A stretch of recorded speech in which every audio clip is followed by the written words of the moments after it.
everyone. Thank you so much, and thank you to Sophia for such a wonderful introduction and for a very warm welcome to the UNICEF family. My name is Aria, and I'd like to start off first by thanking UNICEF USA for this incredible event, for all the time that went into planning it, but also for their commitment to accessibility, for our wonderful ASL interpreter, and thank you. And for those behind the scenes who you don't see, who are providing live audio description for tonight's event.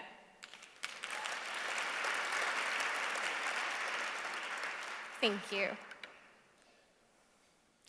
It is my honor to address you tonight and celebrate UNICEF's work to advance gender equality and women's and girls' empowerment. I have dedicated much of my life to advocating for equitable access to basic rights, as Sophia said, particularly for marginalized groups. Growing up, I was frequently told that I did not belong and that I would amount to nothing. I was born with a very rare genetic eye disorder that means that my eyes cannot filter light.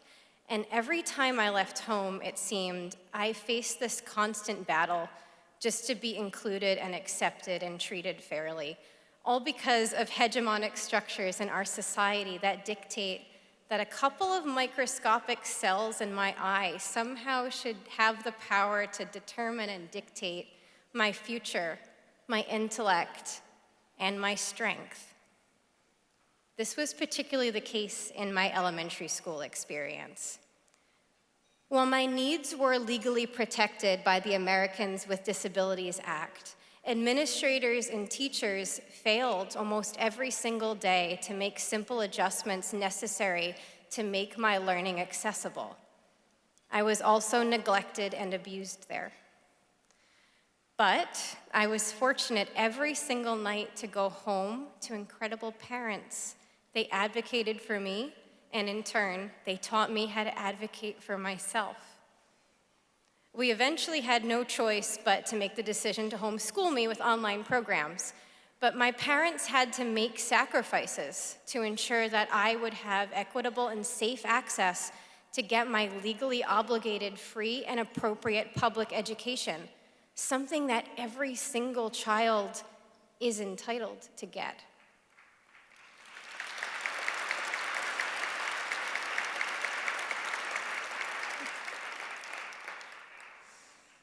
I realized at a very young age, however, that there were other vulnerable children out there that might not be able to go home to loving caregivers.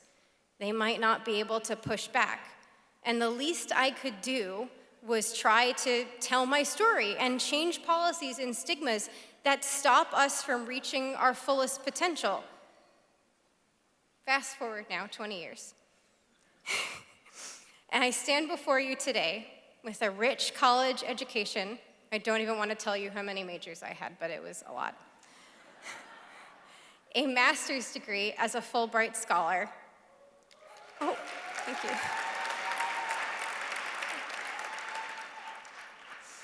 And as the lead in the #1 series on Netflix.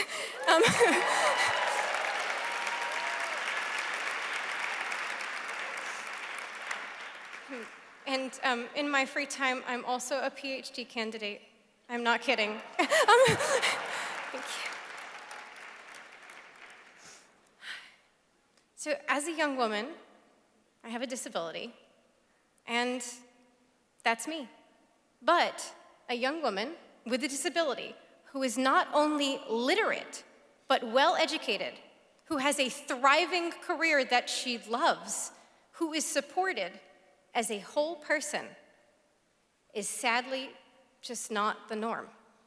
It's not even the expectation. For many, supporting young girls is not even really a goal at all. And that's why I remain committed to advocacy. I know firsthand what it's like to be vulnerable and voiceless. My advocacy work, which began locally when I was actually just 4 years old, and my work as an actor, which began like 2 years ago, very recently, has allowed me access into rooms that previously I had only ever entered in my dreams, and sometimes that were beyond my dreams. But now it's led me to UNICEF, and like all of you, I feel called to join in UNICEF's relentless fight to ensure that every single girl and every child globally has access to basic rights. One of the many things that I admire about UNICEF is that it really understands how gender inequality touches every facet of a girl's life, from childhood through adolescence and into adulthood. And their gender equality work is actually embedded across all of its programming areas. So their approach goes beyond responding to the manifestations of gender inequality and tackles underlying drivers while supporting girls' agency and lifting up their voices. When I think about the countless challenges that children face and what's at stake when we look to the future, climate change seems especially detrimental right now, and I am constantly reminded that women and girls are often disproportionately affected. They are often the backbones of their communities, and yet they are the first to lose autonomy when a climate disaster strikes. More often than not, it is girls who do not get to go to school because they have to walk further and further distances just to gather safe water for their families. It is girls who are put at risk for gender-based violence, including child marriage, a reported negative coping mechanism of climate change that's induced by economic insecurity. Girls need our support and our investment now, not only to help them survive and thrive, but to ensure that they are empowered as agents of change within their communities.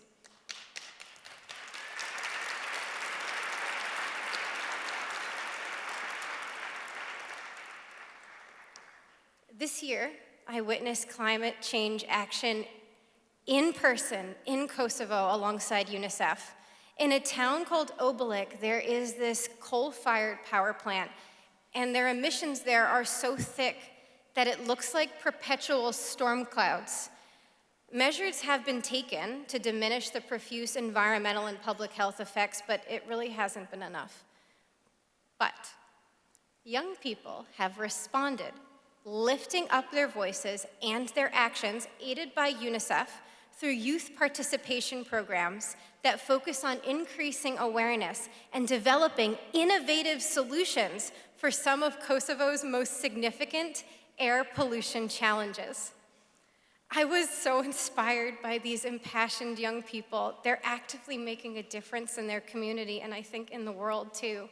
And I'm sure that you're not going to be surprised that I'll tell you that the leading advocate I met with was a remarkable young woman. I share this testimony as one example, a reminder that there are solutions out there, that change is possible, and gender equity in all of its contexts is achievable.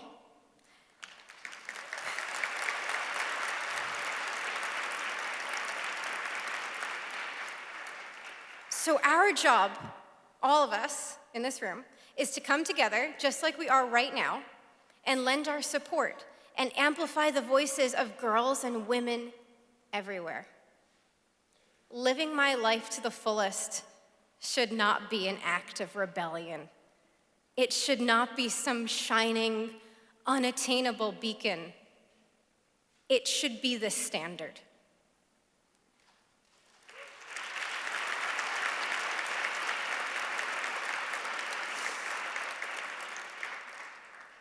I hope to use my voice, and I hope all of you will join me, to help forge a world in which every child is protected and can grow to become the fullest version of themselves. Thank you so much. Thank you for your time. Come now, do this just for me.